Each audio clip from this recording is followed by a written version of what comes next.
From Washington, this is VOA News.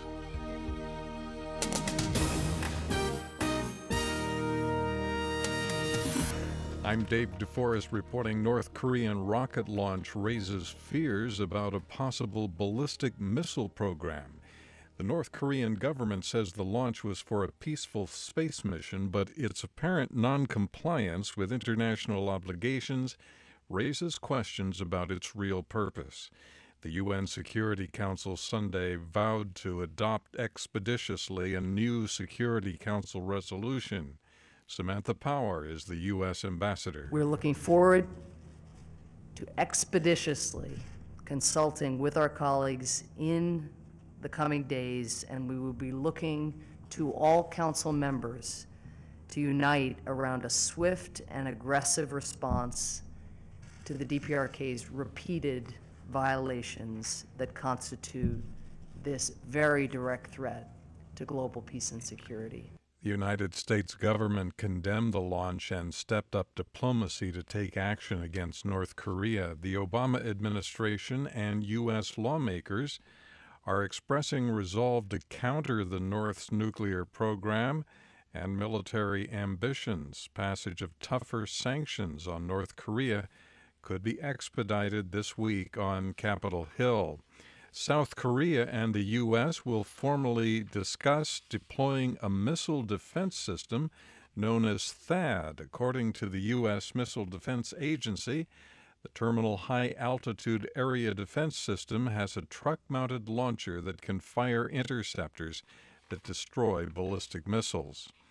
Somali security officials say they have identified a person they believe planned the bomb attack aboard a Dalo Airlines flight last week. A senior official says the suspect is linked to at least one other attack carried out by al-Shabaab militants.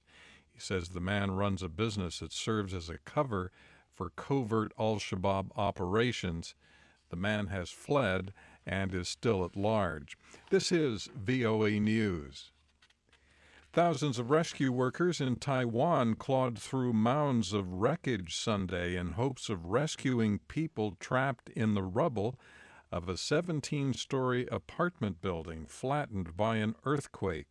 Authorities say Saturday's pre-dawn 6.4 magnitude quake killed at least 26 people and injured more than 500 in Tainan.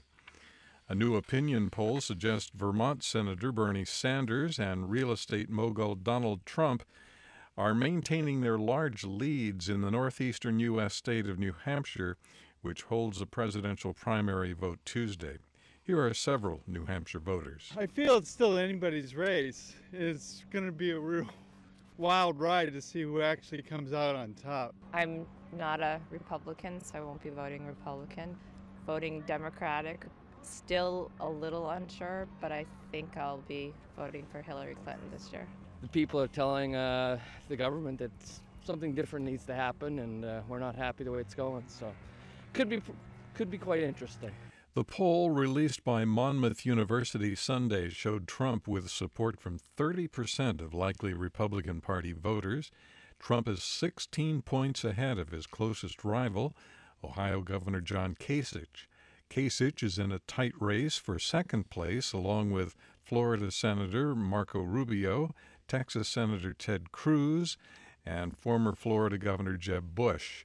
In the Democratic race, the poll found Sanders with a 10% lead over former Secretary of State Hillary Clinton. This year's Super Bowl has begun. The spectacle of the U.S. National Football League's annual championship game extends far beyond the stadium in San Francisco where the Super Bowl is being played. Teams from North Carolina and Denver are vying for the championship. Last year's game brought 114 million television viewers in the United States, making it the most watched program in history.